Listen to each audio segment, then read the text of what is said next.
2024 বৰ্ষটোৱে বিদায় ল'বলৈ মাজত মাত্ৰ কেইটামান দিন।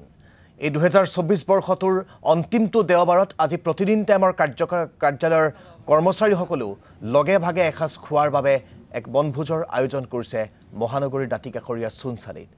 আজিৰ দিনটোত সকলো কৰ্মব্যস্ততাৰ মাজতেই এইদৰে একত্ৰিত হৈ এই বনভোজৰ আনন্দ ল'বলৈ বুলি ঢাপলি মেলিছে সোণচালিলৈ। আমি তাৰ দৃশ্যাংশ দেখুৱাইছোঁ আৰু পোনপটীয়াকৈ আমি সেই স্থানলৈ লৈ যাব বিচাৰিছোঁ য'ত উপস্থিত আছে আমাৰ সাংবাদিক মিতালী কোঁৱৰ। মিতালী, আজি কেনেকুৱা আয়োজন এই বনভোজৰ, কি তাত খাদ্য সম্ভাৰৰ ব্যৱস্থা কৰা হৈছে? আজি অত্যন্ত কৰ্মব্যস্ততাৰ মাজতো সকলো গৈ একেলগে আজি আনন্দ ফূৰ্তি কৰিবৰ বাবে তাত একত্ৰিত হৈছে। গোটেই পৰিৱেশটো মই আপোনাৰ জৰিয়তে ৰাইজক দেখুৱাব বিচাৰিম।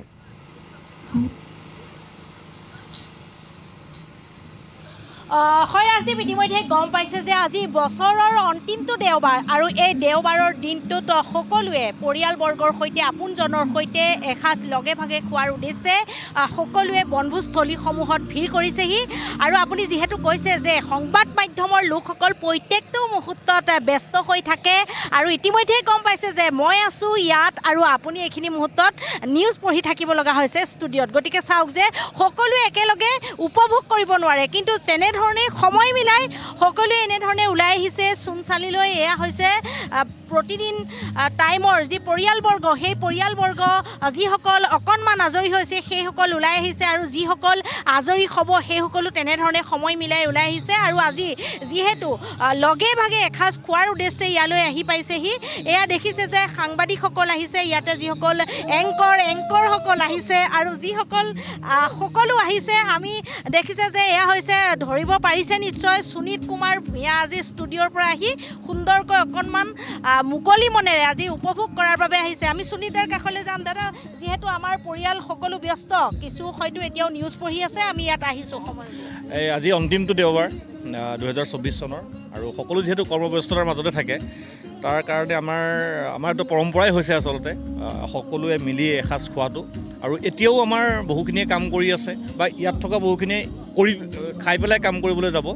গতিকে নতুন বছৰটো ভাল হওক, সকলোৰে আশাৰ হওক আৰু আমিও এনজয় কৰোঁ, সেয়াই আৰু। আমি অমৰেন্দ্ৰ ডেকাদাৰ ওচৰলৈ যাম।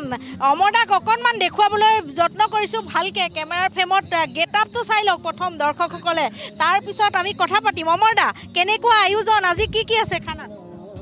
আচলতে খানাৰ দায়িত্বটোত মেইনলি আছে অঞ্জু বা আৰু হিমাক্ষী। আৰু এতিয়ালৈকে আমি গম পালোঁ যে ছাগলী মাংস থাকিবই, তাৰপিছত মুৰ্গী মাংস আছে, সৰু মাছ আছে, গাহৰি আছে, চিকেন আছে, তাৰপিছত গৰৈ মাছৰ পোৰা থাকিব, আৰু সেইটো লাষ্টত কম হাঁহ আছে, হাঁহ থাকিব। এইটো আৱেগ বুলি কৈছে বহুতে যে হাঁহৰ মাংস খাবই লাগিব পিকনিক বুলি ক'লে, এইবিলাক তেনেকৈ চলি থাকিব।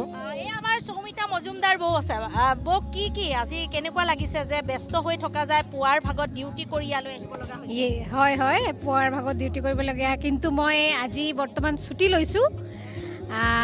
পিকনিক বুলি মই ছুটি লৈ দিছোঁ এনজয় কৰিবলৈ, কাৰণ বছৰটোতো মই সময় নাপাওঁ ন। আমি এটা দিনৰ কাৰণে ছুটি লৈ পেলাই আৰু এনজয় কৰিবলৈ আহিছোঁ, আৰু ফুল টু এনজয়।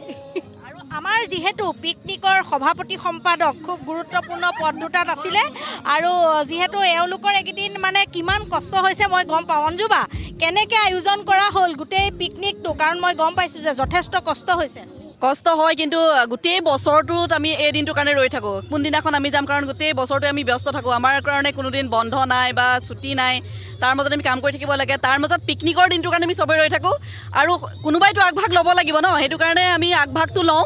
বছৰে আগভাগটো লৈ আহিছোঁ, সেইকাৰণে সকলোৱে এতিয়া আমালৈ এনেকৈ ঠেলি দিয়ে আৰু যে তোমালোকে আগভাগটো লোৱা আৰু আগুৱাই লৈ যোৱা, তেনেধৰণে আগুৱাই লৈ গৈছোঁ। কষ্ট হ'লেও ভাল লাগে। এদিনৰ কাৰণে আমি এনেকৈ ধৰণে সকলো একেলগ হৈ ফূৰ্তি কৰিবৰ কাৰণে আহোঁ পিকনিক স্পটত। অঞ্জুবাই আকৌ 7 বজাত প্ৰাইম টাইম পঢ়িব লাগিব, গতিকে সোনকালে ইয়াৰ পৰা যাব লাগিব, সোনকালে আহিছে। আৰু হিমাক্ষী 6 বজাতে অফিচ পাই বুলেটিন পঢ়িলে, আৰু এইকেইদিন পইচাৰ ধন ভৰালি গোটেইখিনি। কিমান সময়ত ফোন আহে যে পইচা লাগে মাংসৰ কাৰণে, মাছৰ কাৰণে? একদম আজি ৰাতিপুৱা 6টা বজাত অফিচ পাইছোঁ, 7টা বজাত বুলেটিন পঢ়িছোঁ, আৰু 6টা বজাৰ পৰাই কণ্টিনিউৱাছলি ফোন নিউজ পঢ়িছোঁ, তাৰ মাজতে ফোন ৰিচিভ কৰিছোঁ, মাছ অমুকত আছে, হাঁহ অমুকত আছে বুলি। আচলতে 12 মাহে আমি সকলো ব্যস্ত থাকিবলগীয়া হয়, না বিহুত আমি ছুটি পাওঁ, না পূজাত আমি ছুটি পাওঁ। গতিকে এটা দিনৰ বাবে অপেক্ষা কৰি থাকোঁ, আৰু আজি সকলোৱে মিলি লগে ভাগে আমি এসাঁজ খাম, আৰু আগতীয়াকৈ আপোনালোক সকলোলৈকে নৱবৰ্ষৰ শুভেচ্ছা জনাইছোঁ। ধন্যবাদ জ্ঞাপন কৰিছোঁ এই মুহূৰ্তত মিতালী কোঁৱৰ আমাক পোনপটীয়াকৈ প্ৰতিদিন টাইমৰ আজি বনভোজৰ পৰিৱেশ দেখুওৱাৰ বাবে।